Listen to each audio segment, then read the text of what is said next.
Welcome to SRN Visions, our ongoing series looking at the strategic imperatives of the financial services industry. My name is Raul Silva. I'm a broadcast analyst and your host today. In this episode, we focus on the critical aspects of retail core banking systems. Long gone are the days when banks set the gold standard for customer service. In fact, today, banks lag far behind many other industries that have evolved customer management into new heights. As banking customers continue to benefit from extraordinary service levels in other industries, they bring with them heightened expectations that banks simply can't fulfill. A product-agnostic approach forms the foundation in other industries. In other words, a customer is a customer of the firm, not a customer of a product line or a department, a lesson that banks are having difficulty learning. Not only are other industries setting customer expectations, they're also redefining customer loyalty. Customers do show brand loyalty, but only as long as the brand supports their goals. Once this diverges, the customer doesn't complain, they simply leave. This attitude has moved into the banking world, where dismal customer retention levels are illustrating a sensitivity that banks have never had to deal with before. And to exacerbate the problem, individual share of wallet metrics are also worsening.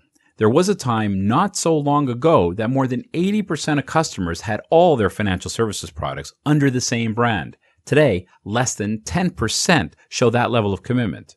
This is arguably the primary reason for the current batch of banking problems, as banks make an assumption that they know their own customers, when in fact, there is no way they can if they only have one or two products. Banking products haven't really changed over the past century. Let's face it, mortgages, loans, current accounts are all core products that customers simply need. For this very reason, banks have developed a culture of slow and steady, which has suited the customer fine, but we're starting to see signs of change. Customers are no longer content with channels being implemented over years or product changes that come short of the mark. The reality today is that customers change their requirements on a quarterly basis, not the decades that banks have come accustomed to. The current economic crisis has clearly shown this, and customers are willing and ready to change their demands based on a single news cycle, completely unheard of just a few years back.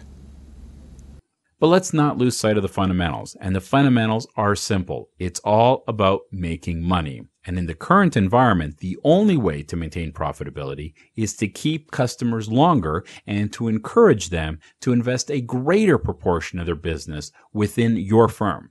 Easy to say, but not easy to do. Banks can't let current technology infrastructures deter them from a simple need, and that is to truly know your customer and to use that knowledge to manage your customers how they want, not how you want. Ultimately, it all starts and ends with the single most important system in the house, the core banking system, the DNA of the bank. The core system has to seamlessly transcend all lines of business and all products and work to address customers on an individual basis and in real time. That's the way customers think. It's probably the way banks should think as well. Overwhelming? Sure it is. The good news is that you don't have to do this yourself. Vendors have spent years working out the best technologies. Why would you even think of repeating this work? Buy it, don't build it. But be careful. The core banking system is the single most important system you have. Make sure the product you select comes with a credible CV. I'm Raul Silva for SRN.